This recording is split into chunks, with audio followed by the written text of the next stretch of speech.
Gracias por el grabar. Para tener vida silvestre conectada, paisajes resilientes y las personas prosperando en los paisajes. En terreno trabajamos en 4 paisajes principales: el centro de la India, el Tigris, la especie focal allá. Como ven, ya tienen identificados sus áreas núcleo, estos parques nacionales verde o reservas de tigre, verde oscuro, y los corredores que las conectan. Hicieron un estudio de conectividad genética, nuestra colega Prachi. Otro paisaje está en Europa, los Cárpatos, 7 países. Principalmente las acciones se dan en Rumanía, en Eslovaquia y en Ucrania. Como ven, también tienen sus áreas núcleo ya identificadas, mucho más grandes de las que van a ver en los otros paisajes, y sus corredores también más cortos, pero con muchas zonas críticas, muchas carreteras, muchas autopistas. Unganisa o Sognot, sur de Kenia, norte de Tanzania, los paisajes icónicos en el planeta, Masai Mara, Serengeti, Ngorongoro. Vamos a empezar ahora a identificar la conectividad estructural en todo este gran paisaje, enfocados en leones, elefantes, cebras y los ñus, los wildebeest, y quizá alguna otra especie también icónica. Y donde nos vamos a detener hoy más tiempo, en el Pantanal Chaco, el paisaje Pacha, en este caso enfocados en jaguar como nuestra especie prioritaria, porque es una especie sombrilla, es una especie que en teoría si protegemos su conectividad estamos protegiendo la de otras muchas especies que usan los mismos ecosistemas que el jaguar, y también porque un estudio de Pantera, publicado en el 2012, si no recuerdo mal, identificó que los corredores más amenazados en toda el área de distribución de la especie estaban precisamente aquí, como vamos a ver ahora en unos momentos. Es un área de 1 millón de kilómetros cuadrados, es un paisaje muy grande. Como os digo, 4 países: Paraguay, Bolivia, Brasil y Argentina. Y tiene 2 subpaisajes claramente diferenciados. Uno es el Pantanal, que es un humedal, el humedal más grande del mundo. Y otro es un bosque seco, también el bosque seco más grande del mundo, el Chaco, con 2 amenazas principales, tienen muchas, pero principalmente 2 bien diferentes. Deforestación en el Chaco, uno de los mayores frentes de deforestación en el mundo, y cambio climático en el Pantanal, que ya ha perdido al menos el 30% de la superficie de agua en los últimos 30 años. Por contra, tenemos territorios indígenas y áreas protegidas bien fortalecidas, por lo menos en superficie, y especialmente en Bolivia y en Brasil. Y como nota bien destacada, el último pueblo en aislamiento voluntario fuera de la Amazonía se encuentra aquí en Empacha, en la frontera entre Bolivia y Paraguay. Es un grupo ayoreo que todavía tiene una vida casi del Neolítico. Dentro de la estrategia Jaguar 2030 de BBF, donde se han identificado 15 paisajes prioritarios, 3 de ellos están incluidos aquí en Pacha, y ya tenemos otro paisaje prioritario que es el bosque atlántico, donde también trabaja BBF. Ya los colegas de Argentina nos han comunicado que ya se ha perdido la conectividad entre este paisaje y el impenetrable. Primero se perdió la conectividad estructural, un paper que se publicó hace unos años, y ya hay evidencia de que no hay conectividad genética, ya no hay cruce entre estas poblaciones penetrado en Argentina y bosque atlántico, Argentina, Brasil y Paraguay. Nos dimos a la tarea de investigar qué había muchos trabajos, muy buenos trabajos de conectividad sobre jaguares en el territorio, pero ninguno que incluyera toda el área que nos interesaba, y por eso nos dimos a la tarea de convocar un grupo de expertos tanto en jaguares como en conectividad, algunos de los cuales están conectados aquí. Les agradezco su participación. Hoy y durante el último año que hemos venido trabajando, ellos lo hacen de manera voluntaria, gratis, sin cobrar, y nos están dando todo su conocimiento para este tema.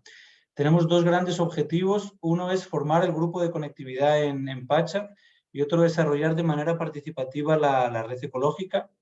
Y un producto es tener este mapa donde tengamos las áreas protegidas y los corredores que las conectan. Este que ven aquí a la derecha es un producto de comunicaciones, no es el resultado.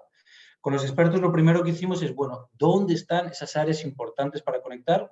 Puede parecer evidente, pero hubo mucha discusión al respecto. Por ejemplo, el tamaño de las áreas para el jaguar. Los expertos nos dijeron 100.000 hectáreas para el Chaco, es un área más pobre con menor productividad primaria, 10.000 hectáreas para el Pantanal, como límites mínimos. Hubo que hacer algunas excepciones en Argentina, porque, la situación es crítica del jaguar allá, entonces hay presencia de jaguares en sitios que son más pequeños y también se han incluido en el modelo. También hubo algo de debate sobre si incluir o no los territorios indígenas. Los colegas de Brasil y Bolivia dijeron sí, hay que incluirlos. Los colegas de Paraguay dijeron no es conveniente, son muy pequeños y tienen mucha caza, entonces no son áreas importantes para el jaguar. Después dijimos, ok, ya tenemos los sitios, ahora ¿cuáles son las variables que están afectando los movimientos del jaguar en este territorio?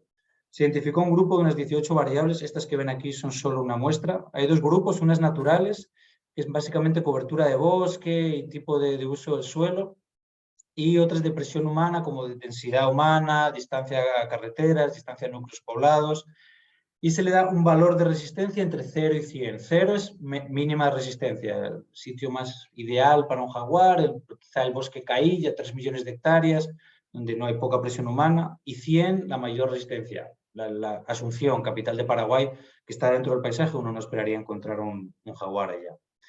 Al final, estos valores se reflejan en píxeles en el mapa y uno dice, bueno, si un jaguar va a ir desde este punto a este, va a utilizar la menor resistencia, los valores más bajos, en este caso los unos, este sería el camino, el least cost path, el camino de menor resistencia, y de ahí hay que inferir el corredor, porque claro, el camino es muy angosto.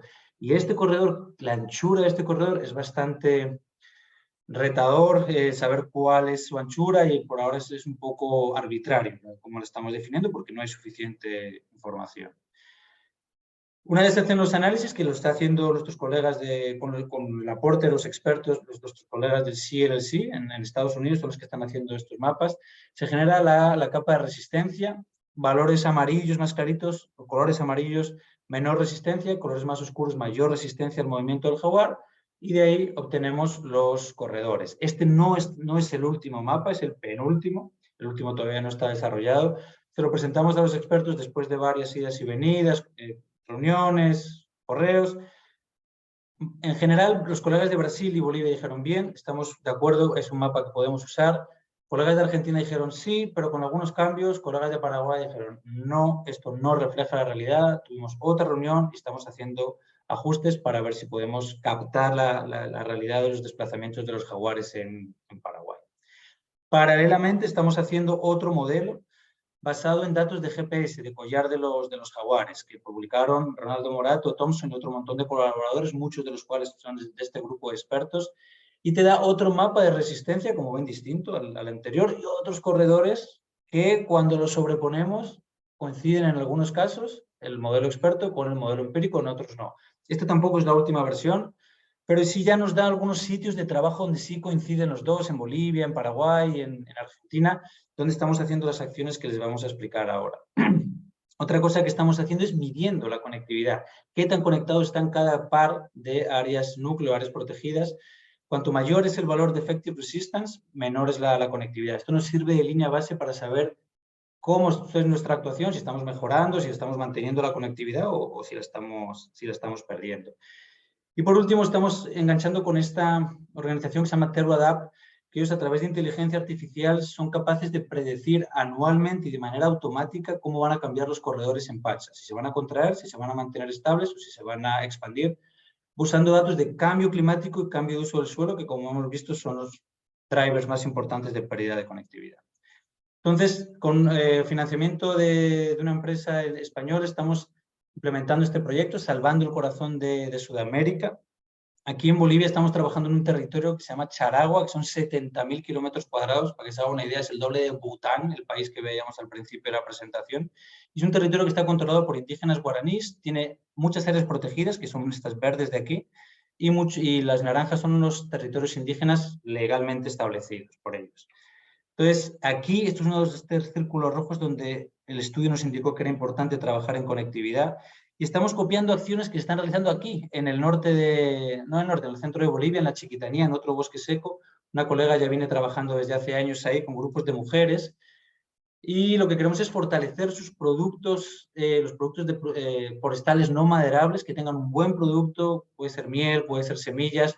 Ellas vienen trabajando, pero no está muy sostenible ni muy natural.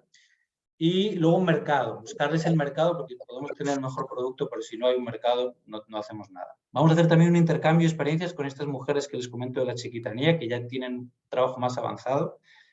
Y otro objetivo importante aquí en Bolivia es vamos a medir la densidad de jaguares que tenemos en estos bosques donde las mujeres están colectando sus semillas y la miel. Un monitoreo de 50 estaciones dobles, 100 cámaras trampa para establecer la densidad, y también vamos a evaluar cómo es la relación entre el grupo guaraní y los jaguares. Ya está en proceso ambas actividades. Y esta que todavía no hemos implementado, vamos a fortalecer el centro de monitoreo para detectar incendios que puedan ingresar a áreas importantes para el jaguar, o áreas protegidas, y deforestación ilegal, ¿no? Se está metiendo gente de manera ilegal a los territorios indígenas y eso afecta pues, a los bosques y a la conectividad del jaguar. Eso es lo que estamos haciendo en campo. Entonces, muchas gracias. Quedo atento a sus preguntas cuando terminemos la presentación. Le doy paso a Felipe, que nos va a contar lo que están haciendo en Brasil en el marco de este proyecto. Muchas gracias.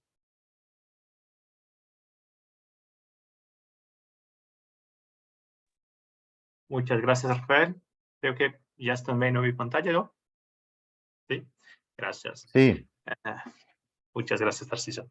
Entonces, yo soy Felipe, soy de WWF Brasil. Hablaré un poquito en portuñol para ustedes ahora acá. Hablaré en algunos minutos sobre el proyecto que estamos empezando a trabajar en el Pantanal brasileño. Acá yo estoy liderando los proyectos con Jaguar en Brasil. Entonces, para este proyecto es súper importante la presencia de la especie para nosotros, y trabajo acá junto con mi colega Cintia, que creo que también está en la llamada, y vamos a hablar un poquito entonces.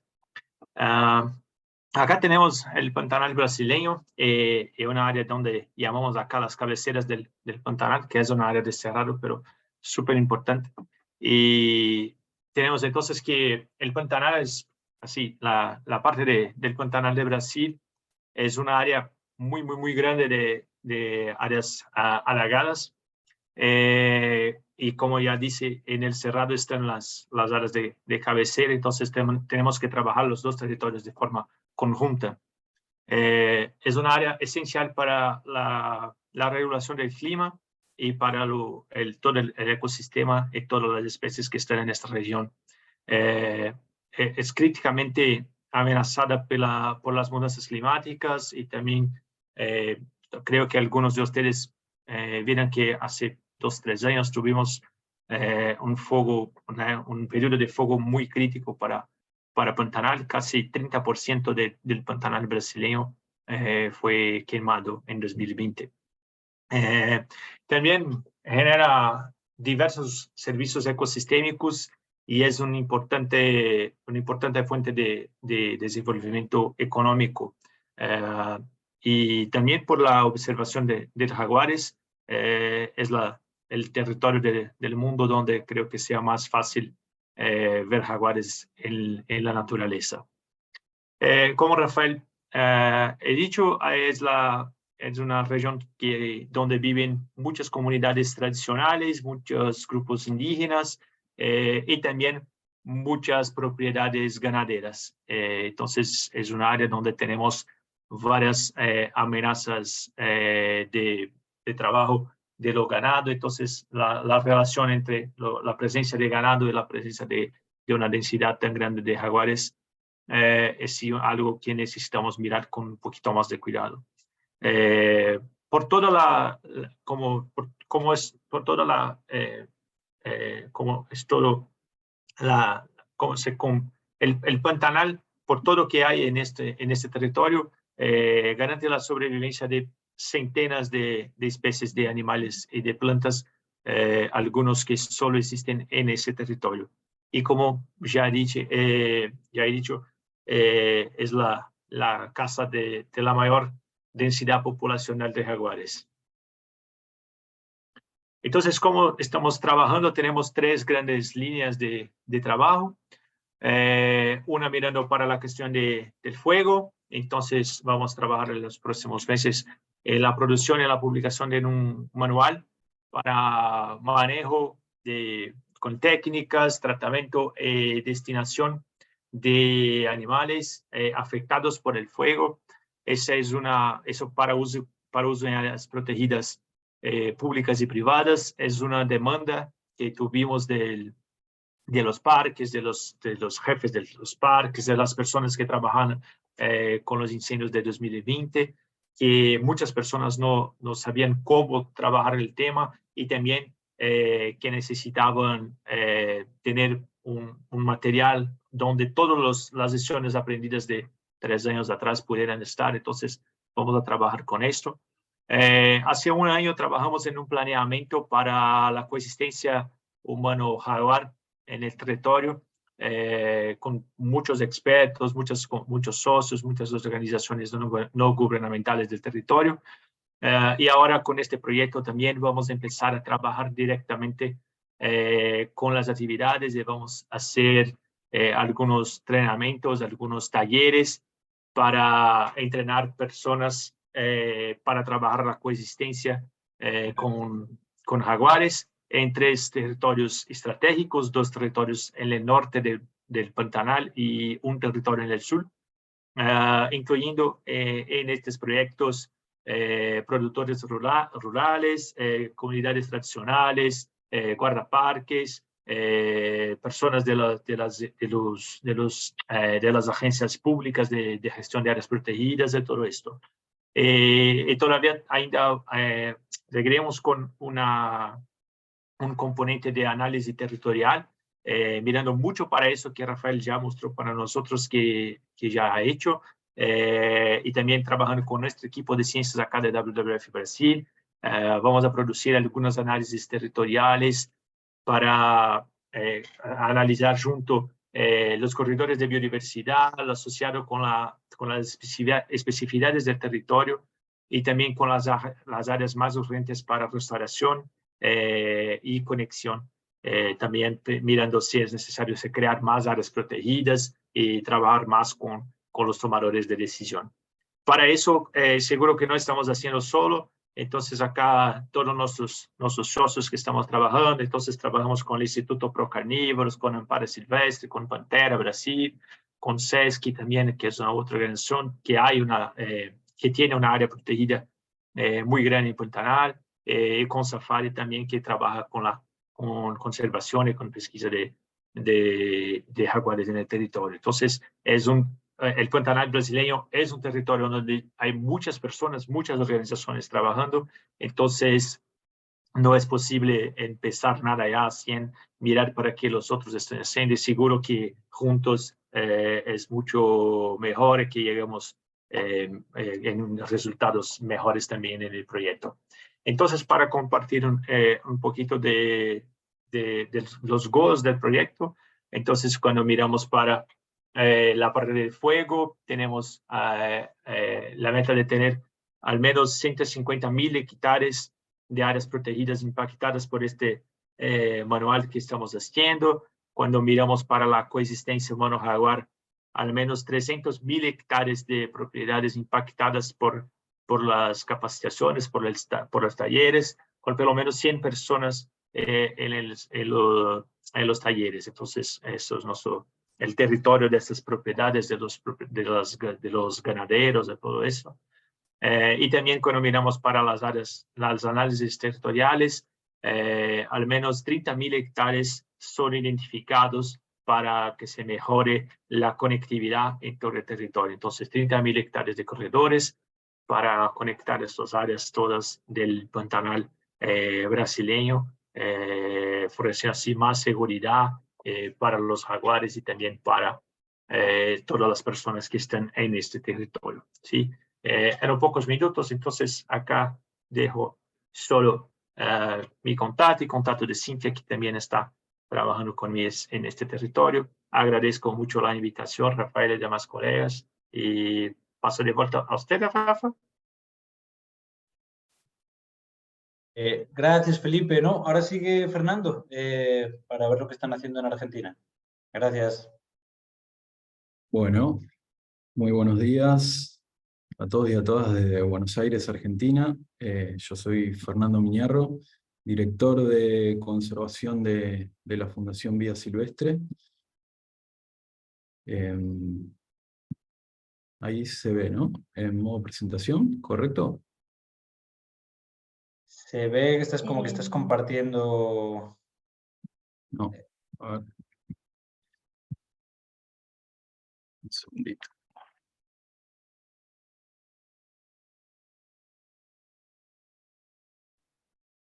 ¿Ahí se ve la presentación?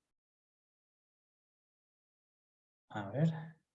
¿Ahí en modo presentación? Ahora sí, sí, señor. Ok, Ahora ok. sí. Bien, muy bien. Bueno, yo les voy a hablar del mismo proyecto, como venía comentando Felipe y Rafael, en lo que respecta a la parte argentina de nuestro Gran Chaco. Para que tengan una idea, bueno, acá estamos viendo en el mapa la porción argentina que abarca la región chaqueña, que es más o menos un 60% en Argentina tenemos de esta región, donde también tenemos una problemática fuerte de deforestación, ¿no? Es una de las regiones dentro de los bosques de Argentina que más se ve afectado por el proceso de cambio de uso del suelo, de deforestación, bueno, que es parte de lo que ocurre, ¿no? El Gran Chaco a nivel internacional es un gran frente de deforestación. En el contexto argentino vamos a trabajar en el marco de una ley de bosques que tiene la Argentina, y eso es muy importante para poder llevar adelante el proyecto, que ahora les voy a contar cuáles van a ser las actividades. Al mismo tiempo, en lo que respecta al jaguar o al yaguareté, como le llamamos acá en Argentina, la región del Gran Chaco alberga una de las poblaciones que nos quedan de este gran felino del yaguareté, en el centro norte de nuestro país, ahí como pueden ver, en conjunto con otras dos poblaciones que tenemos en nuestras selvas, ¿no? En el bosque atlántico y en las yungas. En la región del Chaco se calcula que quedan menos de 20 individuos, con lo cual la situación, como se imaginarán, es sumamente crítica. La Argentina tiene un plan de emergencia para la conservación del yaguareté en esta región, que también trabaja en el marco de un plan paraguas, que es el Plan Nacional de Conservación de la Especie que tenemos en nuestro país. Yendo a los resultados que esperamos para el proyecto, bueno, uno de ellos tiene que ver con, justamente, ¿no? Vinculado con la información sobre la ley de bosques, poder compartir con las comunidades locales, con los pequeños productores, cuáles son los beneficios a los que pueden acceder, ¿no? Y trabajar justamente en este corredor para lograr la implementación de estos beneficios y hacerles llegar esta información. Así que, digamos, como principales actividades y productos tendremos talleres de trabajo con las comunidades, un diagnóstico de las oportunidades de acceso a los planes que financia esta ley de bosques que tenemos en Argentina, y por supuesto materiales de divulgación para poder hacer llegar esta información a la mayor parte del territorio de este corredor.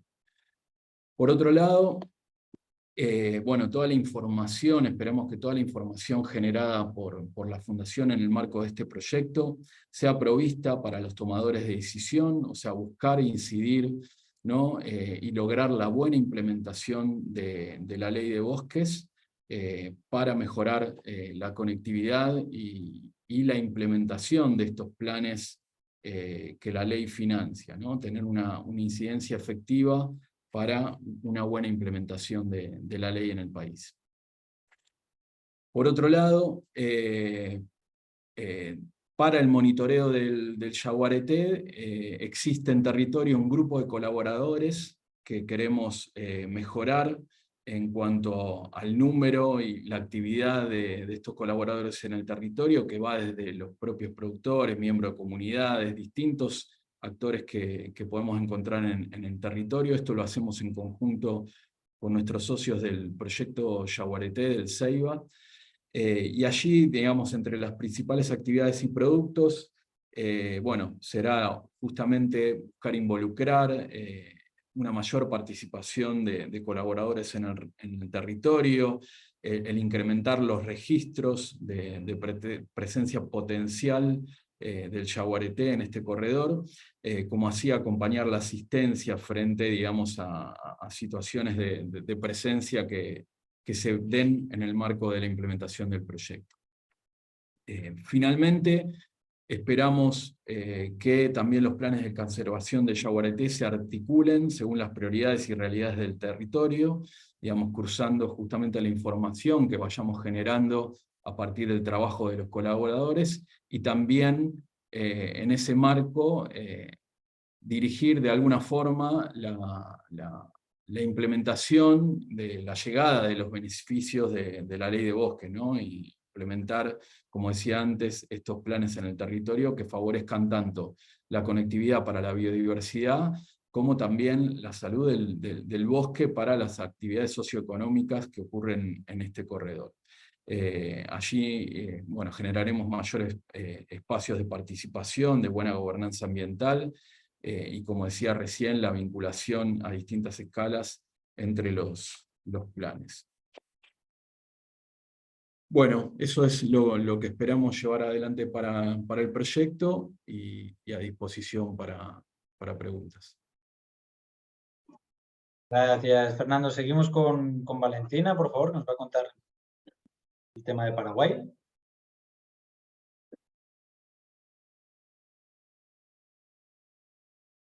¿Ahí pueden ver? Ahora sí. Sí, bueno. Muy buenos días y buenas tardes a todos. Mi nombre es Valentina Bedoya. Soy parte del equipo de la oficina BBF Paraguay, que está llevando adelante este proyecto en el territorio del Pantanal. También soy parte del equipo que trabaja en proyectos de conservación en el paisaje Chaco Cerrado Pantanal. Y para que puedan conocer un poquito más el territorio, es la región occidental del país, la cual denominamos comúnmente el Chaco. A la mano derecha podemos ver lo que es la ecorregión del Pantanal, en la mano izquierda en amarillo la ecorregión del Chaco. En nuestra oficina llevamos adelante múltiples proyectos de conservación en este paisaje, dentro de los cuales tenemos dos que trabajan en particular en fortalecer corredores ecológicos para la conservación de especies, en particular del jaguar y de sus presas, y de esta forma también poder asegurar ecosistemas naturales, como por ejemplo áreas protegidas. En el marco de estos proyectos también tenemos una campaña que tiene un alcance a nivel nacional, que se llama Paraguay más Yaguareté. Es una campaña de comunicación y de educación ambiental que lo que busca es concientizar y visibilizar sobre la importancia de la conservación del jaguar y de su hábitat.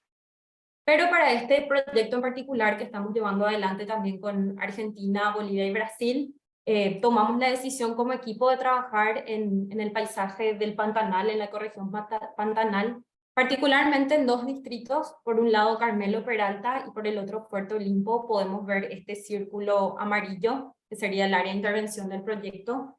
En esta área vamos a trabajar con comunidades indígenas de los pueblos Ixir y Ayoreo. Vamos a trabajar con 4 asociaciones de mujeres indígenas de estos pueblos, y también con asociaciones de productores apícolas de ambos distritos. Tomamos la decisión como equipo de este primer año del proyecto enfocar nuestros esfuerzos en el trabajo con comunidades indígenas, reconociendo el rol que tienen en la conservación de los bosques y otros hábitats o otros ecosistemas, también reconociendo la dependencia que tienen sus medios de vida de los recursos naturales, reconociendo los conocimientos tradicionales que tienen y también la vulnerabilidad que tienen frente al cambio climático. Estas comunidades son todas, o se encuentran todas ubicadas en la zona ribereña del río Paraguay. En Paraguay tenemos dos objetivos principales para este proyecto. Por un lado, poder fortalecer los medios de vida indígenas a través del fortalecimiento de iniciativas que ya se estén llevando a cabo en el territorio, y en particular aquellas que promueven el uso sostenible de los recursos forestales no maderables, por ejemplo para los casos de artesanía, así como en otras alternativas económicas como lo es la apicultura, y por otra parte poder iniciar una colecta de información sobre la presencia del jaguar en este territorio. Para el primer objetivo, vamos a trabajar muy de cerca con un socio local, una ONG que se llama Pro Comunidades Indígenas, Ellos tienen una fuerte presencia en el territorio y un vínculo muy estrecho con las comunidades. Es por eso que vamos a trabajar en conjunto con ellos. Las actividades que se van a desarrollar incluyen un diagnóstico participativo para poder encontrar alternativas de fortalecimiento en la generación de ingresos en estas comunidades o estas asociaciones. También el fortalecimiento organizacional y el fortalecimiento de capacidades en temas relacionados con marketing y mercadeo. Por otra parte, también vamos a implementar intercambio de experiencias o de buenas prácticas en lo que es artesanía y también apicultura, y esto será entre estas asociaciones beneficiarias del proyecto.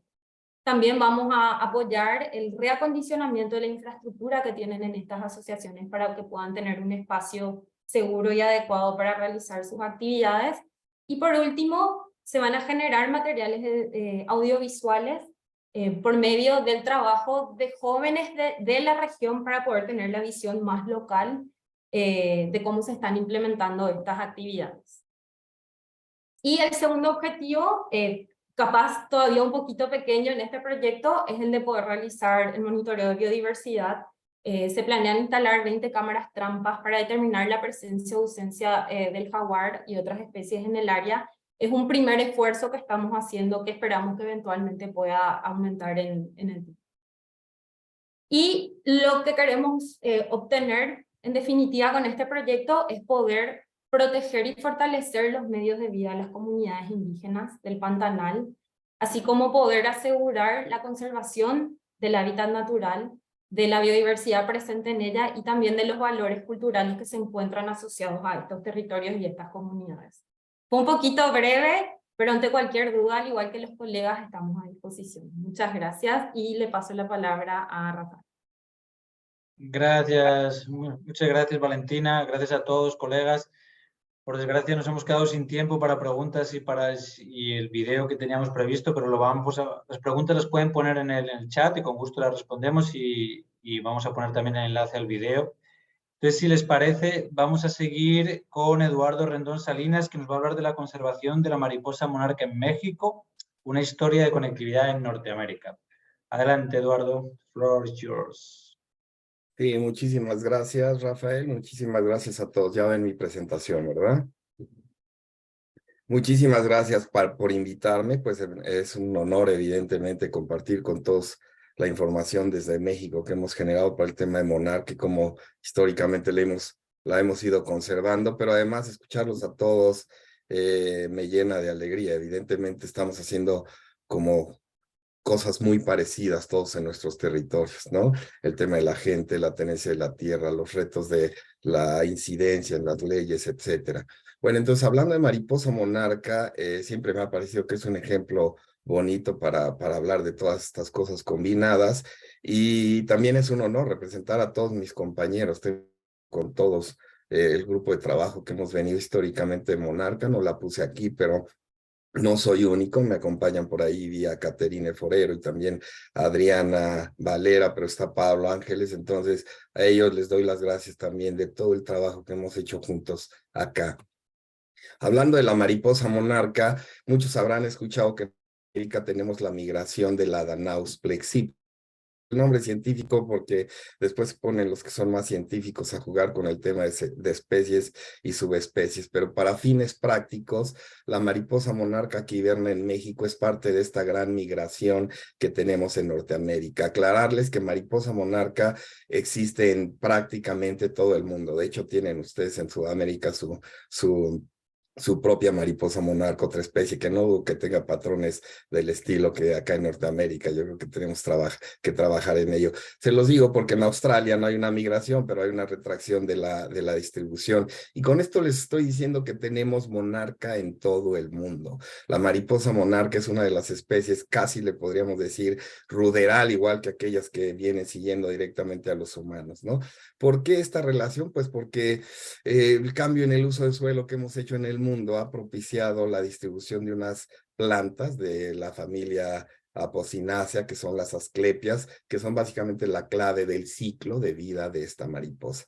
Pero regresando a la mariposa norteamericana, el 90% de esa gran distribución que ustedes ven al lado derecho de la imagen, de las montañas rocallosas, toda esa gran región. Prácticamente todas las mariposas llegan a México a hibernar. Hay una tercera ruta migratoria que sale por la península de la Florida y que llega hasta el Caribe. Se ha comprobado que esas mariposas que venían originalmente no reproductivas, cuando llegan al calorcito del Caribe se convierten en reproductivas y se comienzan a hibridizar con las mariposas locales. La migración es entonces un mecanismo también de flujo génico, como muchos de nosotros sabemos. La segunda migración es la del oeste, las montañas rocallosas. De ellas se conoce que hibernan en la costa californiana, ¿no? Hay más de 300 sitios de hibernación de la mariposa del oeste de Norteamérica y son bastante pequeños comparados con lo que tenemos por fortuna en México, que recibimos al 90%, les decía, de la población norteamericana, y eso debe ser como el 80% de la población mundial, ¿no? Monarca que migra en Norteamérica, la parte de la población oriental de esa que viene a México, lo podemos esquematizar así. El doctor Steve Malcolm y Lincoln Brower en 1989 se pusieron a hacer rastreo a través de la huella de las asclepias, de estas plantas de las que se alimentan las mariposas, y pudieron establecer una especie de ciclo anual. Como ven ustedes ahí en círculos verdes, 4 generaciones reproductivas de mariposas monarca en todo este ciclo anual, 2 generaciones de primavera, 2 de verano, y la tercera del verano es una vez más la que cierra el ciclo anual. Esta generación la bautizamos el doctor Carlos Galindo y un servidor como generación Matusalén, porque como adulto llega a vivir hasta de 8 a 9 meses, a diferencia que las otras generaciones de adultos de mariposa monarca. Entonces vean, una biogeografía, y de aquí se empieza a poner interesante esta historia de la monarca, muy intrincada, un ciclo anual con 5 generaciones que reparten la distribución en Norteamérica. Las mariposas que hibernan en México, les decía, son esta generación especial de adultos no reproductivos, son en talla más grandes. Cuando emergen en toda esa región que ahora ven punteada en rojo, no son reproductivos, y su tarea grande es básicamente migrar. Migran al final del verano, durante todo el otoño, por eso se le conoce como la fall migration, y llegan a México por ahí de finales de octubre y principios de noviembre. Por eso en México nuestros indígenas ancestrales y los actuales las relacionan con el Día de los Muertos. Ya saben, en México y en Latinoamérica celebramos muchos el Día de los Muertos a principios de noviembre. Entonces, una vez dicho el ciclo anual, hay que hablar rápidamente del ciclo de vida. La mariposa monarca, como les decía, depende de las plantas, de las asclepias. De hecho, a los que hemos hecho biología evolutiva, pero a muchos biólogos nos han enseñado que la mariposa monarca es uno de esos ejemplos, junto con las asclepias, de coevolución. 2 grupos taxonómicamente bastante distanciados que ecológicamente se unen y entrelazan su vida, a partir de ahí su ecología, y comienzan a evolucionar juntos. En los últimos estudios que han hecho la gente en México, nos pudimos dar cuenta de que existen 132 especies de asclepias en toda América, 75 de ellas están presentes en México, 39 son endémicas. En general, las asclepias, como les decía, son la clave de la migración de la monarca. De aquella gran región de la que vienen de Estados Unidos y Canadá, sur de Canadá, norte y centro de Estados Unidos, una especie de asclepia, la asclepia común, Asclepias syriaca, es la más importante porque de ellas se alimentan prácticamente todas las larvas de mariposa monarca que darán lugar, cuando se convierten a través de la pupa en adultos, a esas mariposas que van a venir migrando hasta México. Entonces, de este tamaño es la relación de las monarcas con las asclepias. El ciclo anual que ya vimos antes de la biogeografía está muy relacionada con la distribución de estas plantas. Entonces ya estamos hablando de corredores no nacionales, ¿no? Corredores regionales en términos de toda Norteamérica. Cuando hibernan en México, lo hacen en el centro del país. Si ven la Ciudad de México, ahí hacia el oeste, tenemos en verde 2 tonalidades la reserva de la biosfera mariposa monarca. En un amarillito tenue tenemos lo que conocemos como la región de la monarca, y tenemos también señaladas ahí otras áreas naturales federales protegidas, que las que no son en verde no son exprofeso para monarca, pero también tienen conservar los bosques de hibernación de la monarca. Esta gráfica también debería demostrarnos, no lo ahora, pero el sistema Cutzamala, que transporta desde la región de la monarca el 25% que es consumida en la zona metropolitana de la Ciudad de México. Y donde dice Peña Ahumada, Cerro del Amparo, esa área natural protegida que se ve como redondeada, es el más ni menos el Nevado de Toluca. Esa también es la zona de captación del Alto Lerma, de que como el 18% adicionalmente del agua de la Ciudad de México y de la zona metropolitana es producida. El resto del agua de la Ciudad de México y su zona metropolitana es por extracción directa. ¿De qué le estoy hablando? Conservación de la mariposa monarca, una especie emblemática, un ciclo de vida súper bonito, ciclo de vida súper complejo y también biológicamente muy interesante, pero la conservación de sus hábitats, la conservación de los bosques es también la conservación de la producción de servicios ecosistémicos como el agua, que en conjunto el sistema Cutzamala le trae como el 40% del agua que más de 6 millones de personas en la Ciudad de México y su zona metropolitana utilizamos. Cuando digo Ciudad de México y zona metropolitana, hablo de 11 alcaldías de la Ciudad de México o municipios o algo así, y 11 o 13 municipios del Estado de México. Entonces, cuando ir a los sitios de hibernación se puede encontrar bosques llenos de mariposas monarca, como pueden ver al fondo. En la parte superior izquierda ven un árbol que no tiene mariposas monarca, y todo lo que se ve enfrente son árboles llenos de las colonias de hibernación de la mariposa monarca. Se pueden imaginar el espectáculo impresionante de millones y millones de mariposas hibernando en México. Si tiene suerte, uno puede ver espectáculos en un soleado como este. Y esa es parte de la magnificencia de la mariposa monarca. Uno de los beneficios que tenemos ahora es que alrededor de entre 120,000 y 160,000 turistas van cada año a ver a las monarcas. Ustedes se pueden imaginar los insumos económicos que desde la perspectiva del turismo está generando este fenómeno, pues ahora son muy importantes, ¿no? La hibernación de la monarca fue descubierta en México por Catalina Aguado y su esposo Ken Brugger. Después un año y medio, el doctor Fred Urquhart de la Universidad de Toronto reportó en National Geographic en agosto esta hibernación, y a partir de ahí comenzó la carrera como por la conservación de la monarca. En 1980 el gobierno mexicano dijo: todos los sitios donde haya monarca durante el invierno quedan protegidos automáticamente. Pero en 1986, con base en la creación ya de bases científicas, de la verdad presión científica y también ambientalista hacia el gobierno, en 1986 se crea la Reserva Especial de la Biosfera Mariposa Monarca, con sitios protegidos, como ven ahí. Las zonas núcleos en zona verde o en verde son los sitios donde las monarcas establecen desde entonces sus colonias de hibernación, y en amarillo les establecieron una zona de amortiguamiento, es decir, la protección de la monarca para el 86 ya tenía una geografía definida. Pero evidentemente estábamos muy preocupados, y WWF comenzamos unos talleres en 1996, 97 y 98 que nos llevaron al rediseño de la reserva de la biosfera mariposa monarca, que actualmente protege 56,259 hectáreas de bosques para la monarca, ex profeso, una reserva para ella. Las zonas verdes, como ven, son los núcleos históricas de toda la vida, pero ahora están conectadas. De eso estábamos hablando cuando pensábamos en la monarca y su nueva reserva, de la conectividad ecológica, no solo para las colonias de hibernación, sino también para las poblaciones de bosques, porque el oyamel, el avis religiosa, la especie de la que depende la hibernación de la monarca en México, pues también tiene una dinámica importante. De hecho, ahora tenemos retos con su conservación por el tema de cambio climático, tenemos otras modalidades de retos, pero el punto es que estábamos pensando en conectividad ecológica cuando incrementamos la propuesta de superficie protegida para la monarca.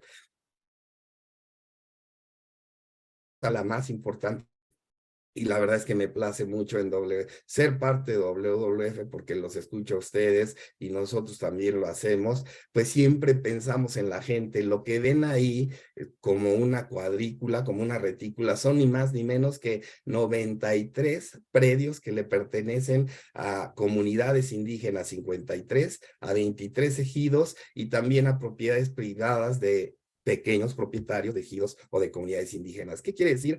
La tenencia de la tierra en México es todo un reto. Si ven ahí abajo a la derecha, digo 50.8% del territorio mexicano es propiedad de ejidos y comunidades. Y sí es la verdad. En México nuestro territorio está a partir del reparto agrario de 1936, 1900, por ahí de los 30 y los 40, pero ya venía también con el tema de las comunidades indígenas que lo estaban reclamando. Pues este reparto agrario nos lleva a que el territorio mexicano tiene que ser visto a la luz de los ejidos y las comunidades indígenas, que son los dueños originales del territorio y por lo tanto los dueños de la biodiversidad total.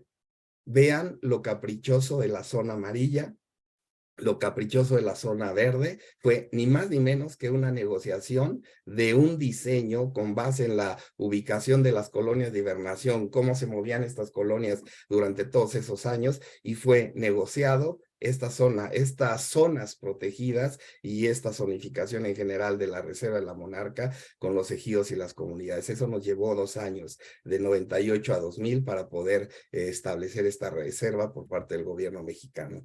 ¿Cuál ha sido la base del establecimiento de una biogeografía con conectividad para la conservación de la monarca y después otras áreas naturales protegidas que también la incluyen? El monitoreo científico.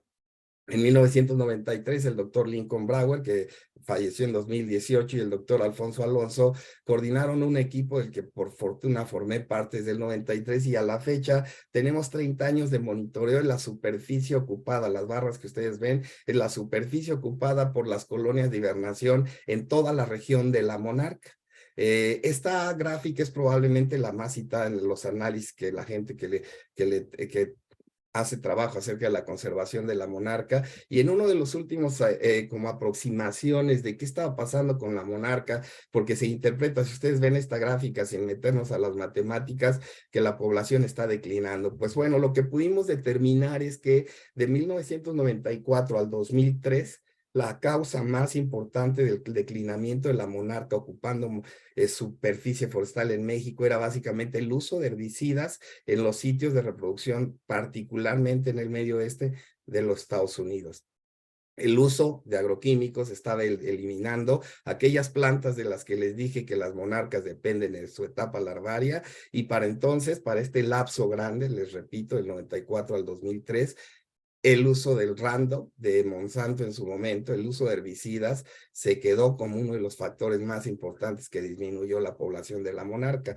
A partir del 2004 al 2018, lo que pudimos determinar es que las variaciones climáticas en los sitios de reproducción eran la causa más grande en ese momento, junto con el uso de herbicidas, es decir, hay una cosa de alosterismo, es decir, se combinan factores para poder covariar y determinar los niveles que tenemos ahora bajos de poblaciones de monarca. Estamos hablando de ello, creo que estamos muy cerca de definir que tenemos una nueva norma en la superficie ocupada en monarca que ronda los 3.25 hectáreas de bosque en México. Entonces, bueno, ya saben, los que hacemos Mariposa Monarca, estamos de Canadá, Estados Unidos y México analizando estas cosas para ya no obligarnos a querer tener las grandes superficies de monarca ocupadas en México, porque simplemente tenemos una nueva realidad, ¿no? Otro monitoreo que estamos haciendo es el monitoreo del bosque en la zona núcleo de la reserva de la biosfera Mariposa Monarca. Ese lo empezamos en 2003 y fuimos como muy estratégicos diciendo el atributo que vamos a determinar cada año. Hacemos fotografías aéreas muy precisas. Ahora son de 15 centímetros por píxel la resolución de estas fotografías, y cada año estamos analizando cómo cambió la cobertura en el bosque de la zona núcleo, porque establecimos WWF en México con el gobierno federal y los gobiernos estatales de Estado de México y Michoacán, el Fondo Monarca, que es una especie de una estrategia de incentivos económicos para la conservación. Los ejidos y comunidades que conservan el bosque en la zona núcleo de la reserva son sujetos de incentivos económicos. Ahora, desde 2009 hasta la fecha, el gobierno federal y nosotros, el Fondo Monarca, estamos haciendo una concurrencia de fondos, y a la fecha hemos juntos distribuido desde 2003 alrededor de $5.6 millones como incentivos económicos. El capital raíz original del Fondo Monarca sigue en el banco, lo administra el Fondo Mexicano para la Conservación de la Naturaleza, y entonces estos incentivos me parece que han sido clave para, vean, las barras rojas prácticamente desaparecieron a partir de 2009, cuando logramos meter a los predios de ejidos y comunidades que no habían entrado al decreto, que no habían firmado, que no estaban conformes. Fueron 2. Una vez que los metimos a los esquemas de conservación, como ven la gráfica cambió prácticamente en zona núcleo, evitamos la tala clandestina con todas nuestras estrategias de conservación. Esta parte se las quiero mostrar para decirles lo que hemos logrado. Tenemos una red de viveros comunitarios en las que producimos árboles para reforestación y a la fecha prácticamente tenemos 20 millones de árboles producidos, 19 de ellos directamente nosotros, WWF y nuestros socios comunitarios, y hemos reforestado, como ven, casi 20,000 hectáreas de bosques que son prioritarios para la monarca y prioritarios para la producción de agua en toda esta gran región de la monarca, e incluso en otros sitios como estos del Nevado, de los volcanes del Iztapopo al este de la Ciudad de México. Entonces, estamos trabajando con la reforestación. Ya prácticamente voy a terminar. Esto es Reserva de la Biosfera Mariposa Monarca, uno de los predios que no estuvo de acuerdo con la Reserva de la Biosfera Mariposa Monarca. En su momento se dividió, tuvieron una pugna social interna, la tala clandestina, las barras rojas, mucho representan lo que sucedió en este territorio, pero con base en la producción de planta y nuestros ejercicios de reforestación, entre otros, hemos logrado, como ven, que se restablezcan estos bosques. Incluso el año pasado pudimos reportar colonias de hibernación de nuevo en estos bosques de Crescencio Morales. Y para terminar, decirles que actualmente tenemos una estrategia de monitoreo de la migración de la mariposa monarca en México. Unificamos a 18 grupos que hacen monitoreo, universidades, gobiernos locales, que hacen monitoreo en todo el centro y norte del país. También establecimos un monitoreo científico para determinar algunas propiedades de cómo están migrando las monarcas, en qué condiciones energéticas, de condición, etcétera. Y creo que lo que quiero mencionarles es que estamos haciendo un análisis de metagenómica del polen que hemos colectado en 2 temporadas de migración de la monarca, y lo que estamos a punto de terminar con la UNAM del campus de Morelia, aquí en México, es como todas las plantas con flores que dejaron polen en las monarcas, que significa todas aquellas especies que la monarca durante toda la migración pudo haber visitado, y con base en ello vamos a establecer una estrategia de restauración y conservación de la migración en México, pero probablemente ayudemos a Estados Unidos y Canadá. En verde pueden ver los sitios que consideramos de la ruta migratoria están conservados y hay que hacer manejo sustentable. En rojo pueden ver los sitios que están de alguna manera degradados en esta ruta migratoria. Tenemos que trabajar en ellos. Estamos trabajando ahora entonces para concluir en la migración de la mariposa monarca, no solo en la conservación de sus sitios de hibernación con una estrategia de biogeografía, de amplitud del corredor migratorio de la hibernante de hibernación de la monarca, perdón, y ahora estamos hablando del corredor migratorio. Queremos establecer eso, corredores de polinización, no solo para la monarca, sino para todas las poblaciones de polinizadores en México. Estamos movilizando a más de 2,000 personas a través de todos los socios en todo México. Y lo que quería concluir es que el tema de conectividad ecológica, evidentemente, como muchos conceptos y sus definiciones de quienes hacemos estas cosas, evidentemente nace del tema de la fragmentación que los humanos hemos establecido en los ecosistemas terrestres y también, ¿por qué no?, en los marinos o en general en los ecosistemas. Entonces, la tarea evidentemente es de la gente. Tenemos que seguir haciendo lo que hacemos, incentivando la participación de los involucrados directamente, pero también de aquellos que indirectamente lo pueden hacer. Este grupo que ven aquí, son varias de las reuniones, 4 que hemos tenido, a lo que se dedican un par de ellos, quizá 4, es precisamente una cosa que se llama correo real, y otro es el naturalista, que es análogo al iNaturalist de Stanford. Lo que hacemos es que mucha gente, desde la perspectiva del monitoreo comunitario, nos ayude diciéndonos dónde hay monarca, y es a lo que estamos empatando el monitoreo científico, haciendo cosas como el ejemplo de metagenómica que les mencionaba. Muchísimas gracias. Gracias a ti, Eduardo. Qué interesante este tema del monitoreo participativo, que es lo que nos comentaba también Fernando Miñarro, que están haciendo en Argentina y que vamos a fortalecer con el proyecto Inditex.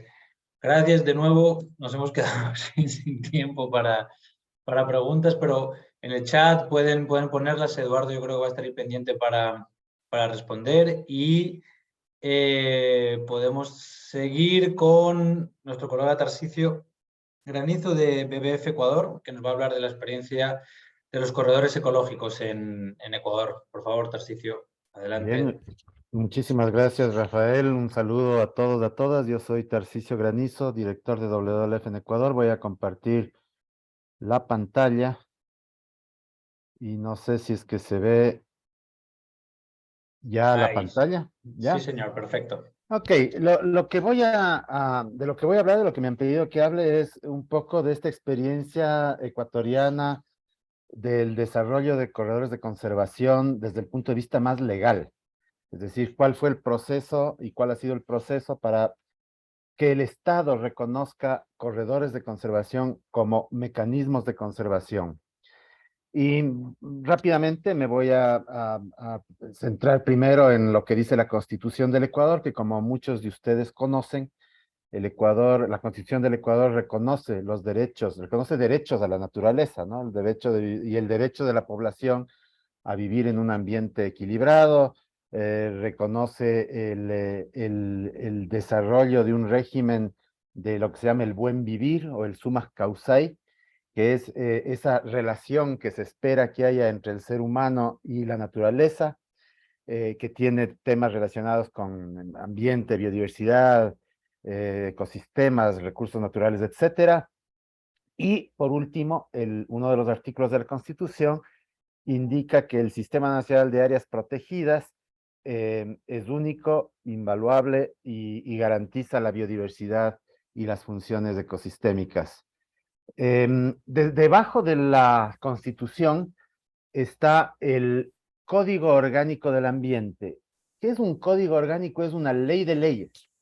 Es cuando se juntan todas las leyes que están dispersas por todo lado y se arma un código con todas las leyes que están relacionadas con un tema, en este caso, el tema ambiental. Y se establece en el Código Orgánico Ambiental, que fue desarrollado en 2017, por primera vez la figura esta de áreas especiales para la conservación de la biodiversidad. Y aquí quiero ser muy enfático, las áreas estas especiales de conservación de biodiversidad no son parte del Sistema Nacional de Áreas Protegidas. Son complementarias al sistema, así como hay otras figuras en la legislación ecuatoriana que son complementarias al Sistema Nacional de Áreas Protegidas, pero que no forman parte de este. Por ejemplo, las llamadas áreas de conservación y uso sostenible, las ACUS, que son creadas por gobiernos municipales o provinciales. Están, por ejemplo, los bosques protectores, que son otra categoría que más se dedica a la conservación de cuencas, pero que no forman parte del Sistema Nacional de Áreas Protegidas.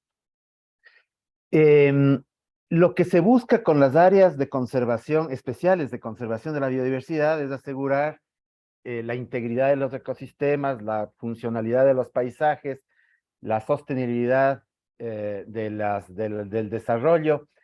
Una de las cuestiones que es importante tener en cuenta en la legislación ecuatoriana es que estas áreas especiales de conservación de la biodiversidad no afectan derechos de uso, derechos de propiedad de las personas, ¿no? Es decir, la propiedad de estas áreas puede ser pública, privada o comunitaria, y hay 4 diferentes áreas especiales de conservación de biodiversidad, que son las zonas de amortiguamiento, las zonas de amortiguamiento de las áreas protegidas, por ejemplo, los corredores de conectividad, son 3, y las ecological easements, que son los, ¿cómo es que se llama en español esto? Pues cuando, por ejemplo, ya les voy a explicar un poquito, ¿no? De qué se trata. Pero vamos a hablar sobre los corredores de conectividad, que de acuerdo al Código Orgánico del Ambiente, son creados o son reconocidos por el Estado para reducir la fragmentación de los paisajes y los riesgos que pueden traer asociados el aislamiento de las poblaciones. También el artículo 60 del Código Orgánico del Ambiente indica que estos corredores de conectividad deben mantener los flujos migratorios y las dinámicas poblacionales y generar servicios ambientales. El Código Orgánico del Ambiente también tiene un reglamento, como toda ley en el Ecuador y en muchos países, las leyes tienen sus reglamentos para que puedan ser aplicadas. El reglamento del CODA, del Código Orgánico del Ambiente, ya muestra o ya señala una serie de lineamientos para el diseño, el establecimiento, el manejo y el reconocimiento del estado de los corredores de conectividad o corredores ecológicos o corredores de conservación. Estos criterios, estos lineamientos y criterios técnicos fueron desarrollados en 2020. Hay una cuestión que también es importante tener en cuenta. Hay otro código que es el Código de Ordenamiento Territorial, que lo que hace es juntar toda la legislación que tiene que ver con el gobierno, los que tienen que ver con los gobiernos autónomos descentralizados. Recordemos que el Ecuador, si bien no es un país federal, sin embargo, es un país que garantiza la autonomía de los gobiernos locales en 3 niveles: a nivel provincial, a nivel municipal y a nivel de una figura más pequeña que se llaman las juntas parroquiales. Estos 3 niveles tienen diferentes competencias y tienen también competencias ambientales. Por lo tanto, la creación de los corredores de conectividad o de los corredores ecológicos tiene que estar alineada a lo que dice también el Código Orgánico de Ordenamiento Territorial y Desarrollo del país. Entonces hay un vínculo ahí entre que ya vamos a ver más adelante. Dentro del marco institucional, el Ministerio de Ambiente, Agua y Transición Ecológica, como se llama actualmente, es la autoridad ambiental nacional responsable de hacer esta coordinación con los gobiernos autónomos descentralizados, recordemos, provincias, municipios y juntas parroquiales, para determinar qué es lo que se hace en sus jurisdicciones. Evidentemente, cada uno de estos entes, es decir, el Ministerio del Ambiente y cada uno de estos niveles de gobiernos autónomos descentralizados, tienen sus competencias ambientales, que no son las mismas. Para crear un corredor de conservación, los gobiernos autónomos descentralizados tienen que demostrar el interés de hacerlo. Es decir, si bien es cierto, un corredor de conservación puede ser creado por iniciativa ciudadana o por iniciativa de algún actor local, tiene que haber el involucramiento de los gobiernos autónomos descentralizados. Y entonces lo que se habla es de esa relación que tiene que haber entre los corredores de conservación y los llamados planes de desarrollo y ordenamiento territorial. ¿Qué son estos planes? Son planes que cada 4 años tienen que hacer los gobiernos autónomos descentralizados sobre el ordenamiento en sus jurisdicciones.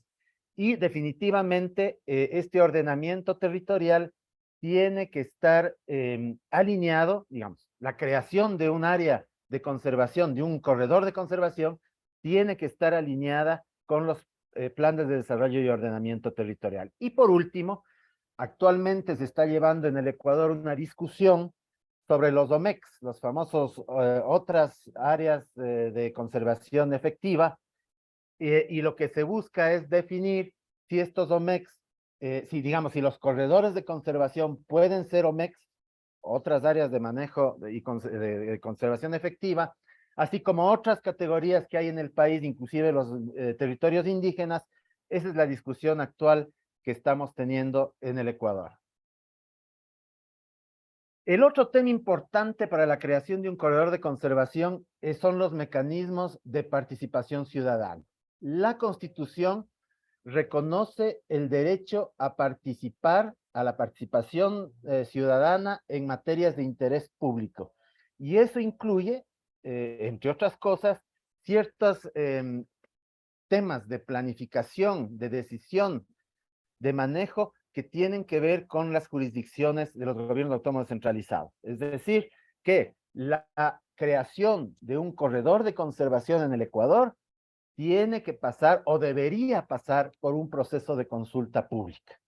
Y ahí están los diferentes mecanismos de consulta que dan las leyes, que da la Constitución, la participación, las audiencias públicas, los consejos populares, la figura de silla vacía, que es una figura interesante porque es la figura de una silla que es ocupada por alguien de la sociedad civil en una entidad gubernamental, observatorios, consejos asesores, consulta previa, consulta prelegislativa, consulta ambiental, diferentes tipos de mecanismos de decisión que en teoría deben ser utilizados para la toma de decisiones a nivel del Estado. Digo en teoría porque no siempre se cumple, es un problema que tenemos en todos nuestros países, que la ley es muy bonita, la Constitución es muy bonita, pero que no necesariamente se cumple como debería.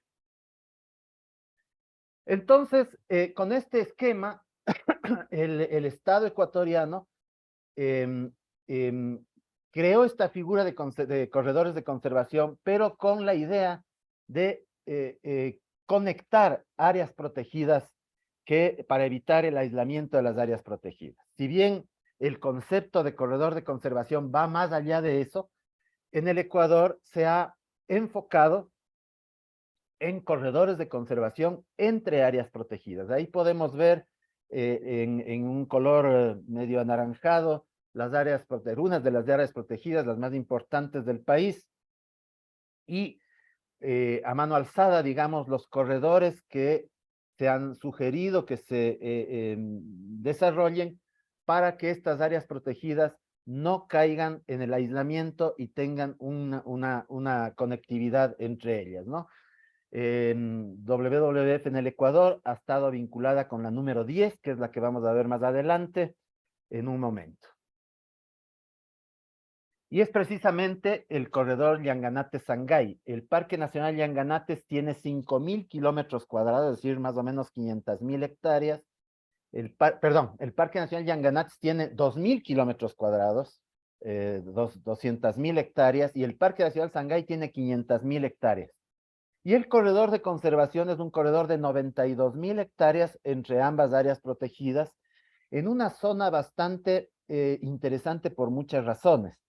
Es una zona de alto interés turístico. La ciudad de Baños de Agua Santa que ven ahí es una zona de atracción turística, de un turismo más no tanto de aventura, sino un turismo más tradicional, pero en ese la vía que ustedes ven, el río que ven ahí también le acompaña a una carretera que une Baños de Agua Santa con la ciudad amazónica de Mera, y todo esa carretera es una de las vías de entrada a la Amazonía ecuatoriana. Es decir, estamos yendo desde los 1.800 metros de altura hasta los 300, 400 metros en la ciudad de Mera, y aún más abajo el corredor se va hasta casi, digamos, la Amazonía más baja, ¿no? Entonces, a la izquierda es la zona más alta, a la derecha la zona más baja. Estos dos parques protegen una zona que va desde el páramo, desde las zonas más altas de vegetación herbácea de más de 3.000, 4.000 metros de altura, hasta los bosques nublados y parte de la Amazonía Baja, los bosques húmedos tropicales de la Amazonía Baja.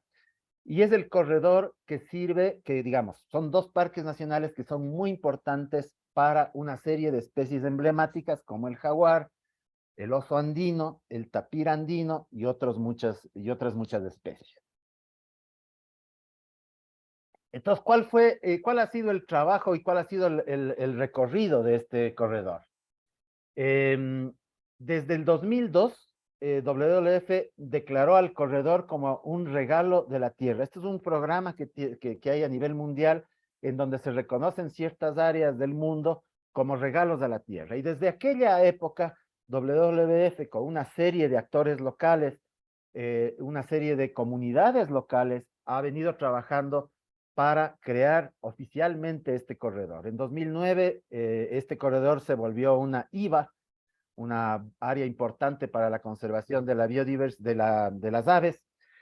En 2013, la autoridad ambiental identificó como les mostraba en el mapa, 11 áreas prioritarias para el establecimiento de corredores de conservación, una de ellas el corredor Yanganat-Sangay. En 2020 fue declarada una área clave para la biodiversidad. En 2015 fue declarada refugio emblemático de flora y fauna. Y para terminar en 2022, es decir, el año pasado, con el reconocimiento como el segundo corredor de conservación en el Ecuador. El primero es otro corredor que queda un poco más al sur, bastante más grande, que une el Parque Nacional Sangay con el Parque Nacional Podocarpus. ¿Qué significa esto de reconocer el corredor Yanganat-Sangay? Significa, entre otras cosas, que este corredor tiene un manejo especial, un manejo en el cual las comunidades que viven ahí están involucradas y tiene que ver con la forma en cómo se hace agricultura, la forma como se hace ganadería, la forma como se hace turismo, la investigación, etcétera, que garanticen la funcionalidad del corredor entre ambas áreas protegidas. Es decir, que garantice que verdaderamente, que el manejo garantice verdaderamente que sea un corredor ecológico entre los dos parques nacionales. De ahí podemos ver una foto en donde están muchísimos de los actores que participaron en este proceso, incluyendo autores gubernamentales. Una de las cosas que se creó primero, y como dice la ley, es necesario que los gobiernos autónomos descentralizados estén involucrados. En la foto podemos ver a la representante de WWF rodeada de los 3 prefectos de las 3 provincias que tienen relación con el corredor ecológico. Son 3 provincias que forman parte del corredor, y los 3 prefectos, que son la máxima autoridad elegida popularmente en las 3 provincias, estuvieron desde hace algún tiempo interesados, vinculados a la preparación del expediente, porque para crear un corredor lo que se necesita es preparar un expediente técnico para que el Ministerio del Ambiente, Agua y Transición Ecológica lo revise y lo apruebe. Pero en este caso fueron los 3 prefectos quienes presentaron, no fue WWF, sino los 3 prefectos los que presentaron el expediente al Ministerio del Ambiente, Agua y Transición Ecológica, lo cual muestra el interés que había de las 3 autoridades por lograr esto. ¿Y por qué el interés? Porque se dan cuenta de que es una oportunidad económica el hecho de poder tener un área en donde se desarrolla una agricultura especial con productos especiales que tienen mejores precios porque son productos orgánicos o son productos ambientalmente amigables, y porque es un área de interés turístico muy grande. Vale la pena indicar que es una de las áreas más una de las áreas más estudiadas del país, pero también es una de las áreas más biodiversas del Ecuador. Por ejemplo, un dato que les doy es que en 60 kilómetros se han encontrado, tienen el récord de la diversidad más grande de reptiles en América. Entonces, es un área de importancia también para la biodiversidad. Entonces, en agosto de 2022 se firmó un acuerdo interinstitucional de cooperación entre los 3 gobiernos autónomos descentralizados provinciales para promover la declaración del corredor, y en 2022, en diciembre, el Ministerio del Ambiente lo reconoció como un corredor de conservación, el segundo en el país. Y con esto yo creo que cierro mi presentación agradeciendo muchísimo la invitación. Más bien yo quisiera que haya más preguntas. Cierro con una imagen de uno de los animales emblemáticos del corredor, el oso andino. El corredor tiene su propio logotipo que ha sido internalizado no solo por los gobiernos locales, sino por las organizaciones de base. Y hemos, digamos, WWF ha despertado una serie de campañas, para el reconocimiento social del corredor Yanganat-Sangay, que ahora ya es pues un área importante para el turismo y la producción. Entonces, No sé, Rafael, si podemos tener tiempo de algunas Sí. preguntas. Sí, muchísimas gracias, Tarsicio. De verdad, hacía rato que quería tener esta presentación y entender mejor este ejemplo que, bueno, Gary sabe muchísimo de conectividad, pero no sé si hay otro país en el mundo que reconozca esta figura. Estaba en Tanzania, hay algo parecido, no exactamente igual.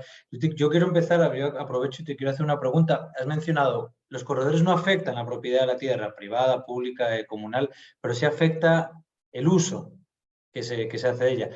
¿Quién fiscaliza ese uso? ¿Quién es la agencia encargada de eso? ¿Y qué pasa si no acatan las normativas? Bueno, mira, el tema de la gobernabilidad del corredor es todavía un tema que está en discusión. Lo que nosotros hemos definido para el corredor Yaganá-Sangay es un control social por parte de los productores, comunidades que viven en este corredor. En este corredor hay una serie de fincas de mediano, pequeño tamaño, fincas agrícolas, ganaderas. Hay algunas áreas también que han sido, que son áreas privadas de conservación dentro del corredor, es así reconocidas como parte del Sistema Nacional de Áreas Protegidas, porque el Sistema Nacional de Áreas Protegidas reconoce no solo las áreas del Estado, sino también áreas privadas que se adscriban al sistema, áreas comunitarias que se adscriban al sistema y áreas de los gobiernos autónomos centralizados que se adscriban al sistema. Pero los corredores no están adscritos al sistema, son complementarios al sistema. Entonces, dentro del corredor hay un mosaico de formas y tenencias de uso de la tierra y de manejo de la tierra. Lo que se ha hecho es un acuerdo social junto con los distintos propietarios privados de las tierras del corredor para lograr un desarrollo sostenible, una producción sostenible, si bien no necesariamente toda orgánica, pero sí con buenas prácticas ambientales, con el menor uso de pesticidas o con el desarrollo de bioles, por ejemplo, como parte de los mecanismos para control de plagas. Incluso hay personas y comunidades que están produciendo bioles en la zona para el resto de la zona, para el corredor, para evitar el uso de agroquímicos, una serie de medidas que lo que buscan es precisamente garantizar la conectividad. Hay que aclarar otra cosa también. Detrás de todo esto hay un muy rígido proceso de investigación de una serie de organizaciones de investigación que trabajan en el área. Ecominga, por ejemplo, Summa Causa In Situ, son dos organizaciones que lo que hacen es profunda y muy seria investigación científica para garantizar que el corredor tenga la funcionalidad que es lo que se espera que tenga, es decir, que realmente sea un corredor de conectividad. Y eso pues es una garantía, el seguimiento, el monitoreo de lo que pasa en el corredor es una garantía para si es necesario cambiar ciertos manejos que no estén garantizando esa funcionalidad de la conectividad. Buenísimo, muchas gracias. No sé si alguien más tiene alguna pregunta para Tarsicio. ¿Qué quiere? Bueno, Servidumbres ecológicas es lo que nos Servidumbres, sí. ¿no? Ahí está mi colega Cecilia Dávila, que es la gerente del proyecto, quien también puede responder algunas preguntas. Este proyecto ha sido financiado en su mayor parte por una fundación danesa, que es la Fundación Hempel, que es la que ha ayudado y apoyado en nuestro trabajo en la zona. Esto, Tarsicio, yo iba a aprovechar que tengo la oportunidad. ¿Saben si hay otras experiencias en el mundo similares a esto? ¿Dónde se ha inspirado? ¿Saben el origen? ¿De dónde viene? ¿O es una idea netamente ecuatoriana? Le quisiera dar la palabra a Cecilia, si me permiten, que está aquí, Claro. entiendo, para que nos responda a eso. Ceci, ¿sabe si hay otras experiencias? No, parece que no se fue. Yo realmente no conozco de otras experiencias que haya en otras partes del mundo en donde se reconozca esto. Y la otra cuestión, como les decía, que es un tema de discusión actualmente, si los corredores de conservación son OMEX y si califican para que el Ecuador cumpla con la meta del 30 por 30, es decir, el 30% hasta el 2030 de protección. Esa es una discusión que estamos teniendo este momento y en donde nosotros como WWF, junto con el Ministerio del Ambiente, lideramos esa discusión, no solo para esto, sino para otras formas de conservación que hay en el país. Tarsi, buenos días con todos y con todas. Estaba con un problema ahí con el micrófono. En realidad, yo tampoco sabría decir si hay otras experiencias similares en el mundo o en América Latina que incluyan esta figura como figuras especiales de conservación a los corredores de conectividad. Lo que sí sé es que esto surge mucho en el Ecuador con el trabajo de Naturaleza y Cultura Internacional en el proceso que ellos tuvieron para reconocer el primer corredor de conectividad, que es el Podocarpus-Sangay, que va más o menos desde la frontera sur del Ecuador hasta la porción central en las estribaciones, justo en lo que va hacia la Amazonía, ¿no? En la transición de los Andes a la Amazonía. Y esa experiencia fue la que permitió desarrollar el expediente técnico y poner los criterios que eran necesarios para, desarrollar los criterios que eran necesarios para el acuerdo ministerial que reconoció a los corredores de conectividad. Entonces, en gran medida creo que la propuesta del Ecuador también está vinculada a una experiencia que dio los insumos necesarios para generar un acuerdo ministerial. Buenísimo. Muchísimas gracias a ambos. Vamos a seguir con Gary Tabor, el presidente del Center for Large Landscape Conservation y presidente del grupo de especialistas en conservación de la conectividad de la UICN. Gary está viajando, está con nosotros, pero su presentación está grabada. Tiene algunos problemas de conexión, pero entiendo que luego va a estar disponible para las preguntas. Entonces, Natalia, porfa, si quieres, eso. Gracias. Buenos dias. Hello, everyone. My name is Gary Tabor. Let me start my presentation.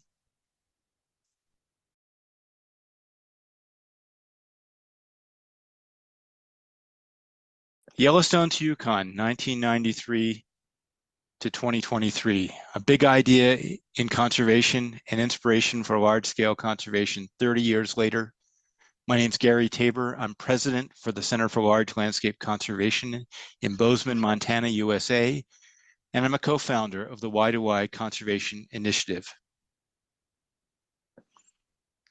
The Yellowstone to Yukon region extends 3,200 kilometers long from the south, where Yellowstone National Park is, through Banff National Park here in the central Canadian Rockies, the first national park in Canada, all the way up to the northern reaches of Yukon, abutting Alaska.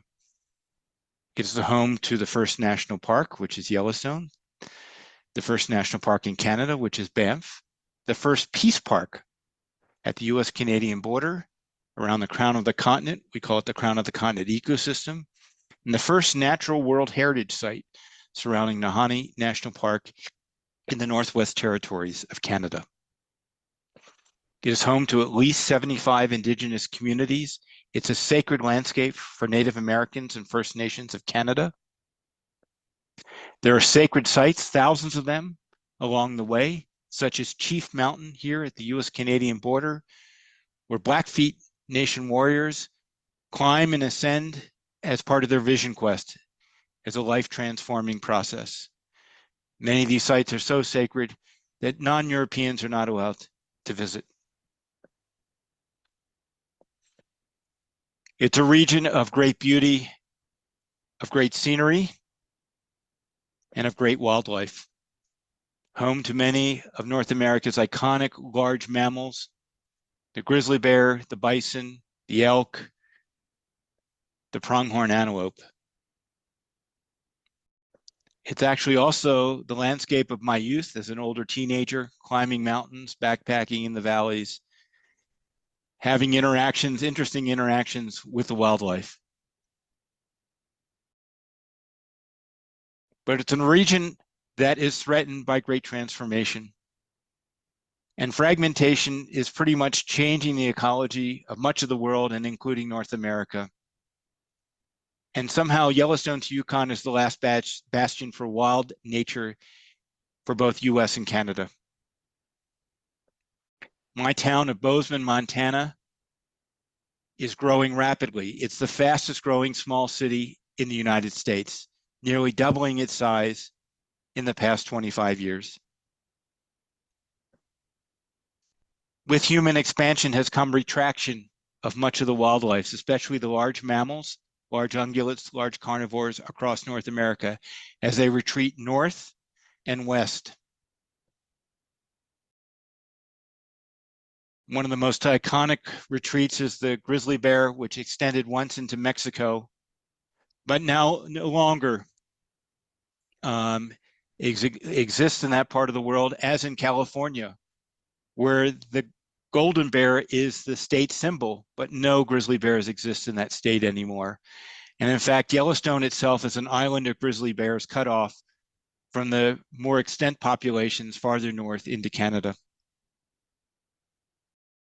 So when you put all these distribution changes together amongst these large mammals, you can see that the home, the last bastion for them is the Yellowstone to Yukon region.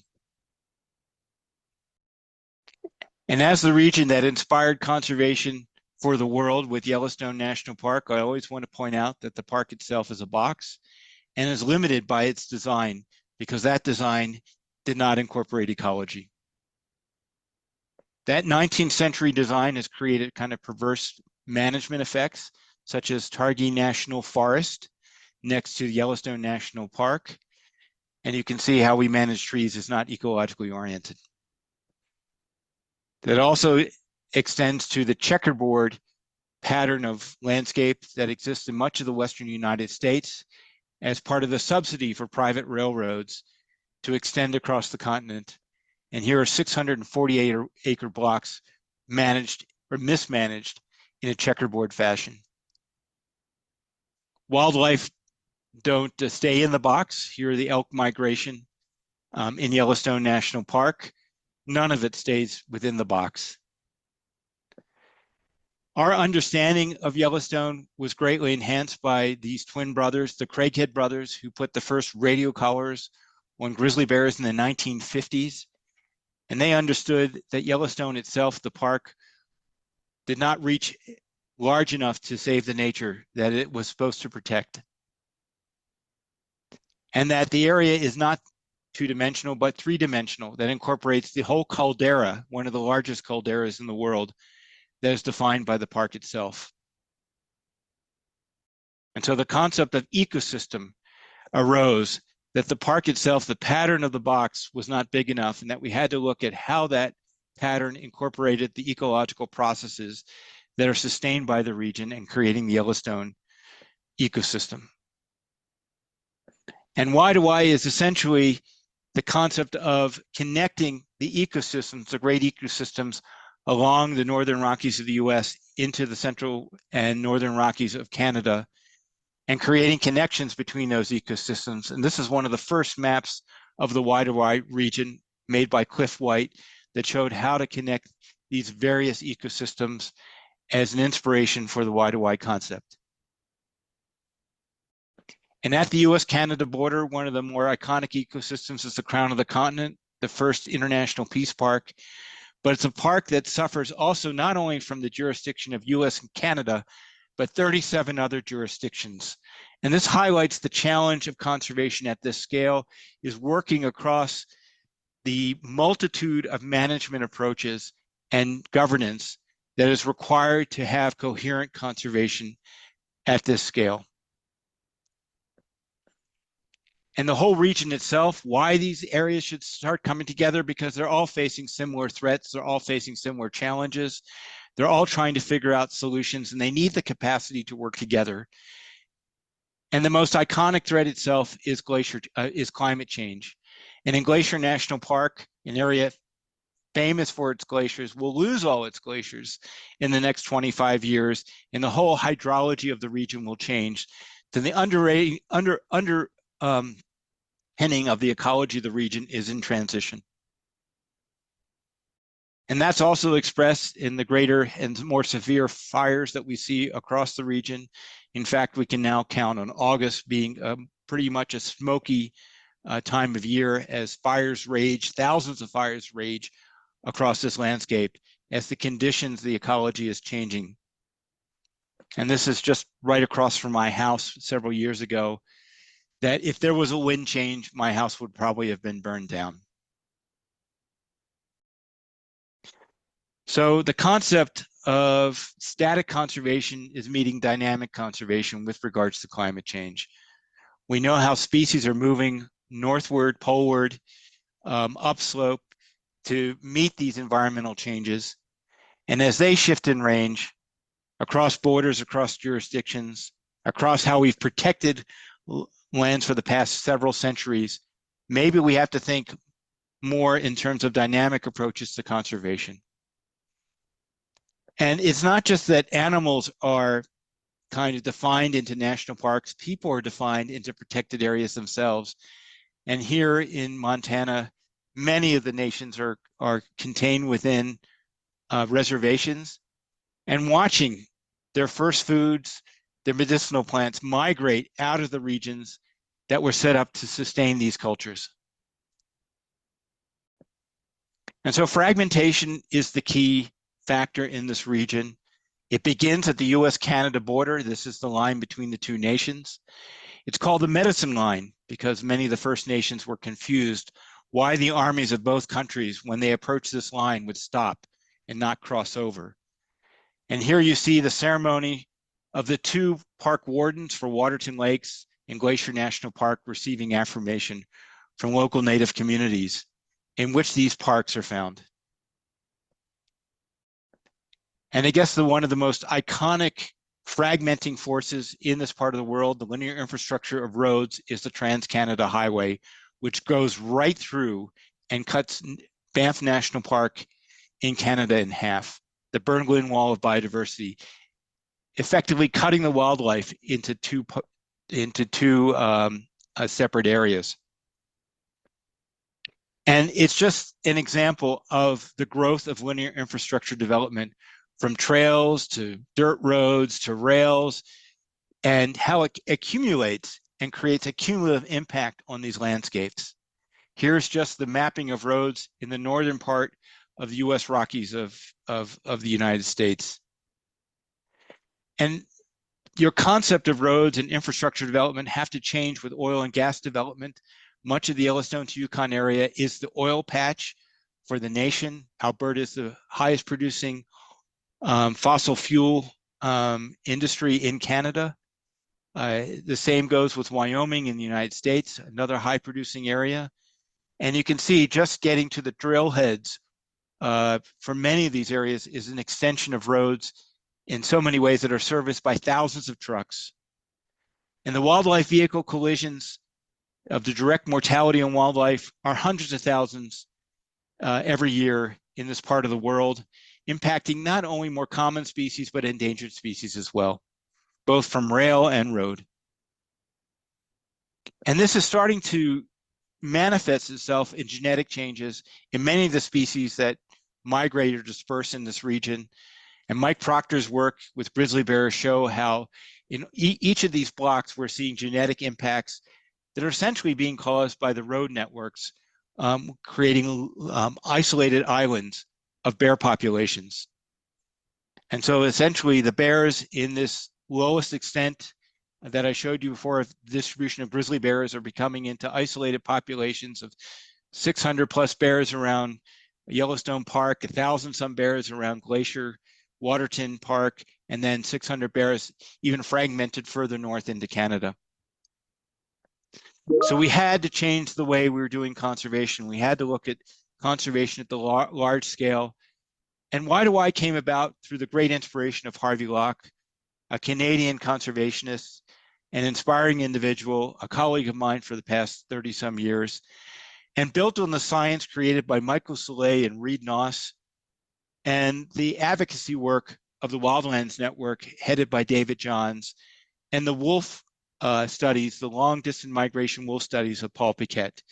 So it was a grand idea that I was asked to help implement and come up with the first strategic plans, and wrote the 2 reports that help inspire donors to support hundreds of millions of dollars into conservation over these past decades in order to achieve the vision of protecting the landscape that is known as Yellowstone to Yukon.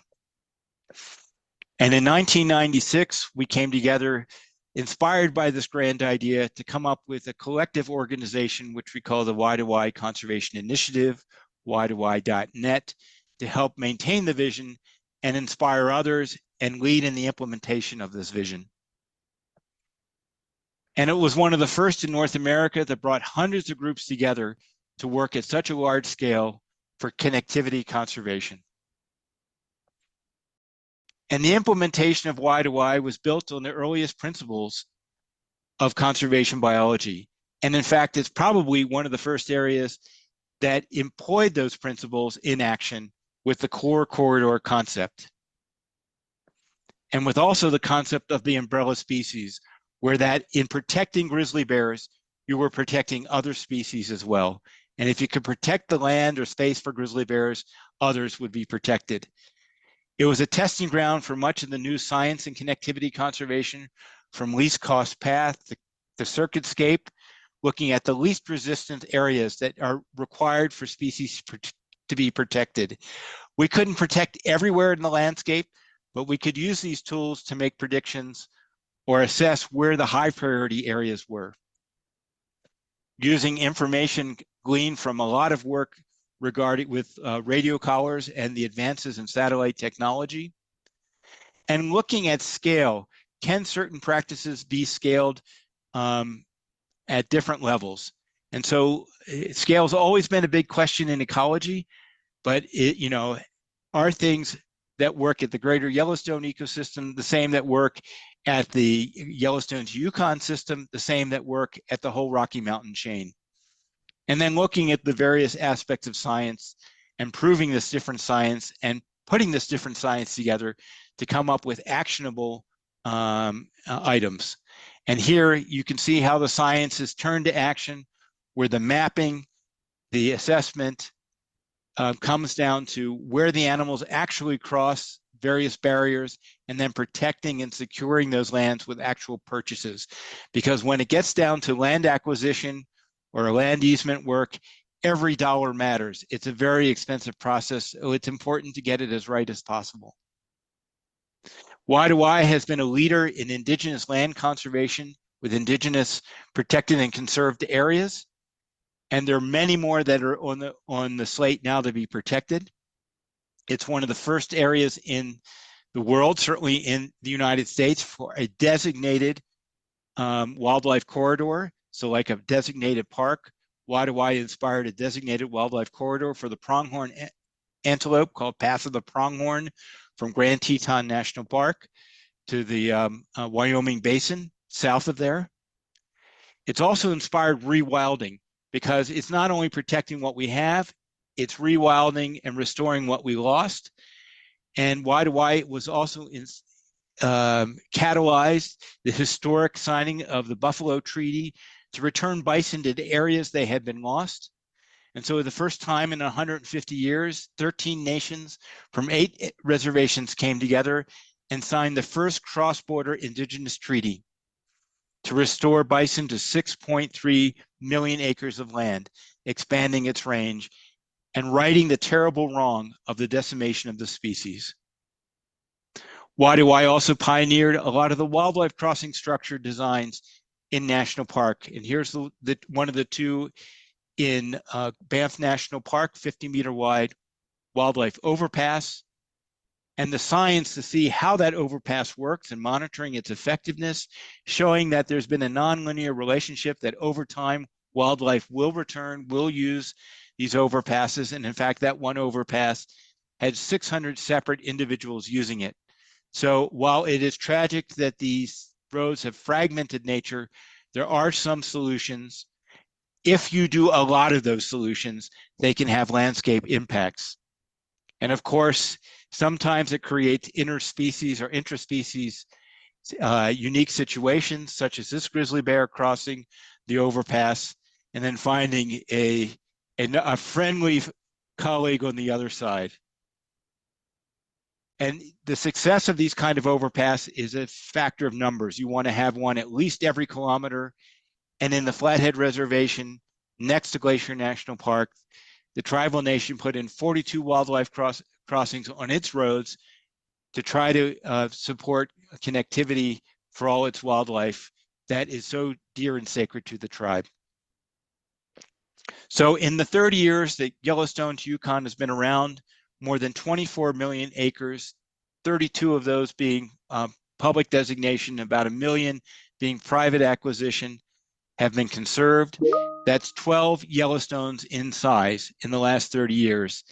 And so it's important to say that while there was some skepticism of a big idea at the beginning, it shows that big ideas yield big to big implementation. And it's inspiration for all of us that we have to think big and more ambitiously for conservation.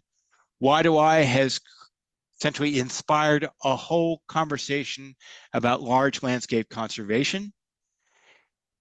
It's now looked at approaches of comparing large-scale conservation between areas so that we can learn from each other and share our experiences.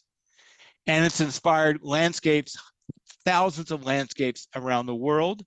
It inspired my organization to be a support organization, the Center for Large Landscape Conservation, to support the growing number of large landscape efforts around the world that are built on the possibility and evidence that Y2Y has inspired. Just in the United States, we created the Network for Landscape Conservation that has inspired other large landscape efforts, and there are 450 of these large landscape efforts just in the US and US transboundary area. And we hope that if we're going to save this planet, we're going to save this planet by connecting all these large landscapes, by connecting one large landscape at a time. I'm so grateful for my time at Y2Y. I'm so grateful to take that message and that experience forward to the Center for Large Landscape Conservation and Wildlife Connect. Thank you for having me.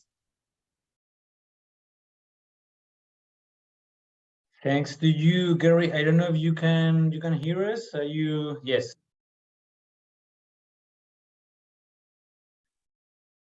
Yeah, I can answer any questions. Sorry, there's a lot you have to. I can't get in 30 years and 20 minutes.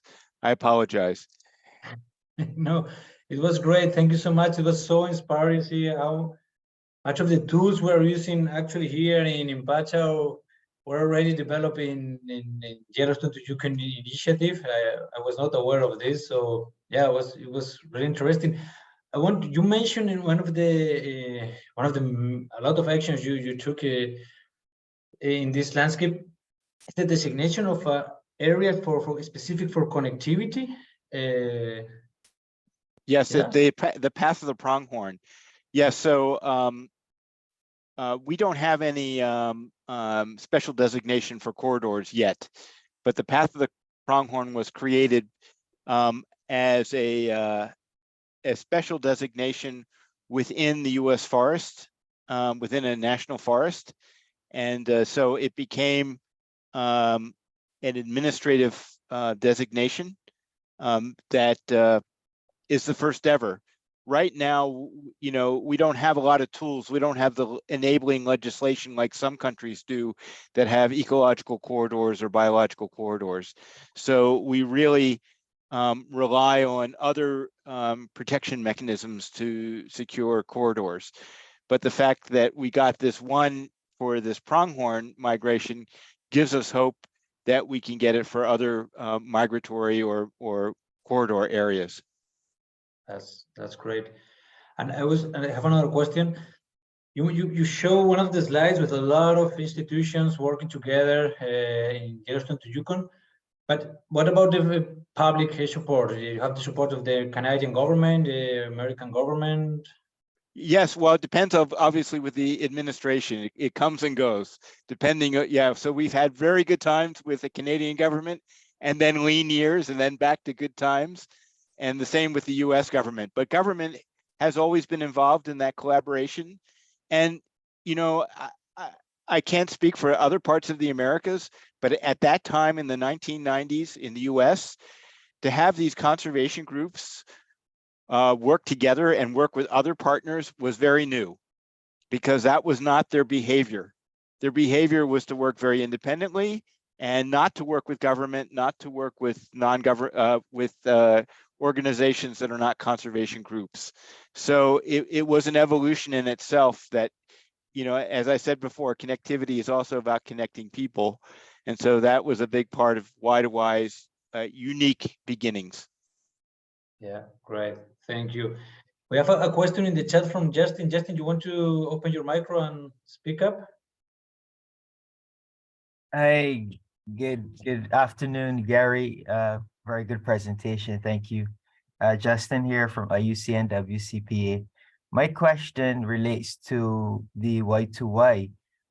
Since creating the initiative, have you seen any direct impacts on specific species for connectivity? So was there like a direct decrease in wildlife collisions, or have you seen improvements in gene flow for any specific species, or has that been assessed? Well, let's say that there are long-term studies on a lot of the species, especially the more charismatic ones, and that we are collecting genetic information. You know, because genes are a result, are an echo of past insult. It takes time for, you know, because you have reproduction involved and the ecology, the behavioral ecology of species, it takes time. But what we do know is that we're using the proxy of animals now moving again where they weren't moving, and moving in larger numbers, hopefully as a way to ensure that we're going to reverse some of these genetic changes that we are seeing. We also do know that we are seeing expansion of species. So I showed you those contraction from that Ripple paper of all these large mammals. Their ranges were contracting. We know in the Y2Y area that those ranges are expanding. So we do have demographic information that the ranges are expanding. We do see from monitoring that the animals are moving, and we anticipate that, you know, in time we'll see better genetic evidence of this success. Thank you. Thank you, Gary. And Justin, any other question from the audience, or everything is clear? Okay. Well, you can ask to Gary or to us in Pacha, because we didn't have time, or to Eduardo. But now you have the opportunity if you want, or you can send us an email or wherever. This has been like the last, but not least, webinar on ecological connectivity. We started with Asia, then we moved to Europe, to Africa, Europe, and now we are finishing in America. So for the next fiscal year, I have to figure out what are we going to do. Maybe instead of for regions, we can do it by topics. So any idea you have, you are interested on, that we can collaborate, happy to hear from you. So if there's anything else, we can go and rest for a little before the next meeting. So thank you so much.